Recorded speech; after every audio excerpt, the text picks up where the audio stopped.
task looking out of the window at the sunlight and flowers in the yard. She'd have the radio on. She usually did when working in the kitchen, especially when the house was empty. She liked the sense of being in company, and she loved her music. Occasionally, when she glanced up, he got the feeling that she was staring straight out at him, but he knew that she wasn't. Not really. That she was unlikely to have seen him. The grass was long, and the leaves of the beech tree against which he sat swept down, obscuring him from view. He loved this spot. He loved the woman he watched, now. But that was hardly the point, was it? That wasn't important now. As the afternoon crept on, he knew that she'd be finished with her tasks soon, would move away from the window, would get ready for the children coming home from school.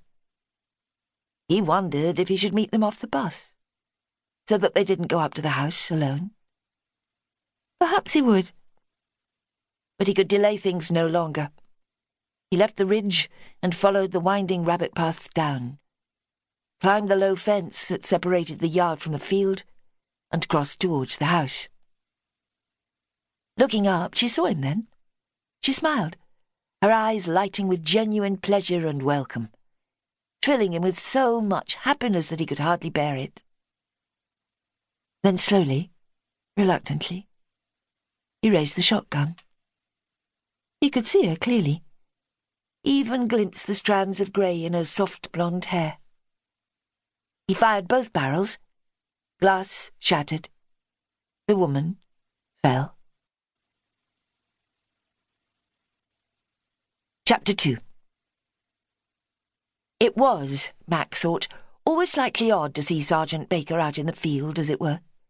His usual habitat was the front office, dealing with the locals of Frantham, and fielding queries and problems from the tourists that still flocked to the little seaside town at this time of year. Sergeant Baker, exuding a teddy-bear quality of comfort and care, topped off with a good dollop of common sense, was ideally suited to the task. He epitomised the notion of community policeman, being hardly able to get from one end of the promenade to the other in less than an hour, because everyone had to have a word. It took a shift of perception, therefore, to see him at a crime scene. Further, to see him taking charge of a crime scene. It was easy to forget that Sergeant Baker was an experienced and very able investigator. Mac paused just inside the farm gate. He'd parked a little way up the narrow lane so that he didn't block the exit for the mortuary ambulance and the 2 cars already on scene. The afternoon was warm, and the trees on the ridge had only just begun to turn. The day still had an almost summer feel to it, enhanced by the low hum of bees as they buzzed among the tubs of flowers close by the entrance gate. A more peaceful epitome of English countryside would have been hard to imagine, Mac thought, an illusion broken as he rounded the end of the farmhouse and the shattered window came into view. Frank Baker saw him and waved. "I'll be right out," he said, and disappeared.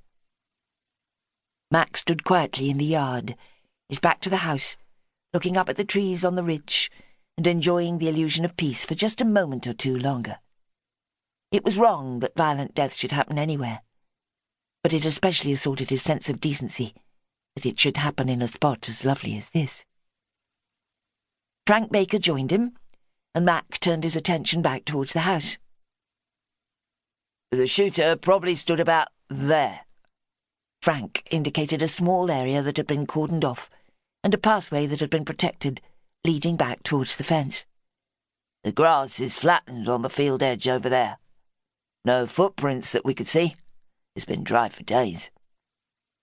"They came down off the ridge and climbed over the fence?" "Such as it is, a toddler could get over it. But that's the thinking so far. Then shot her through the window." "Who found the body?" Frank Baker, already pale and grave, shook his head as though disbelieving. He looked grey, Mac thought.